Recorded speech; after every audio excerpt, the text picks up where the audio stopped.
হঠাৎ করেই অস্থির হয়ে উঠেছে কাঁচামরিচের বাজার। গত ২ দিনের ব্যবধানে দাম বেড়েছে কেজিতে ১২০ টাকা পর্যন্ত।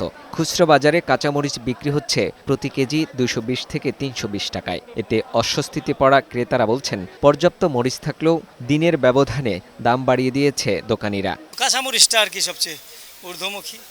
শূন্য আসলাম ১৮০ টাকা, আইসা দিই ২৮০ টাকা। সারা বাজারটা ঘুরে দেখেন যে মালের কোনো অভাব নাই, কিন্তু মাল দাম বাড়ায় দিচ্ছে। তবে বিক্রেতারা বলছেন, টানা বৃষ্টিতে দেশের বিভিন্ন স্থানে পানি জমে যাওয়ায় মরিচের গাছ মরে গেছে। এতে উৎপাদন কমে যাওয়ায় অস্বাভাবিক দাম বেড়েছে মরিচের। কাস্টমারের দাম চালি করে এত দাম বাড়লো কেন?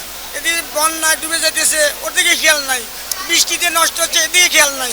বাড়লো কেন? সপ্তাহের ব্যবধানে দাম বেড়েছে সবজিরও। এখন পেঁপে ছাড়া কোনো সবজি কেজি ৫০ টাকার নিচে পাওয়া যাচ্ছে না। কাঁচা বাজারগুলি একটু বেশি। গত সপ্তাহের থেকে এই সপ্তাহে আপনার প্রত্যেক সবজি কেজিতে ২০ থেকে ১৫ টাকা বেশি। টানা ৫-৬ দিন বৃষ্টি হওয়ার কারণে দেশে বর্ষার মৌসুমে যদি একটু দাম বেশি থাকে, আমদানি কম, এই কারণে আমরা আমদানি হলে দাম কমে যাবে। ব্রয়লার মুরগির দাম কেজিতে ২০ টাকা বেড়ে বিক্রি হচ্ছে ১৬০ থেকে ১৭০ টাকায়। মাছের দাম বেড়েছে কিছুটা, তবে চালসহ অন্যান্য পণ্যের দাম স্থিতিশীল। দেশি মুরগি ৫৮০ টাকা কেজি। সোনালী ছিল গত সপ্তাহ ২৯০ টাকা, আজকে বিক্রি করতেছে ৩০০ টাকা। কিনার উপর আমরা বিক্রি করি, আমাদের কিনার থেকে আমরা ১০ টাকা ১৫ টাকা লাভ করি। গত কয়েকদিনের বন্যায় ফেনী, নোয়াখালী, লক্ষ্মীপুর সহ ২১ জেলার ৭২,০০০ হেক্টর জমির বিভিন্ন রকমের ফসল তলিয়ে গেছে পানির নিচে।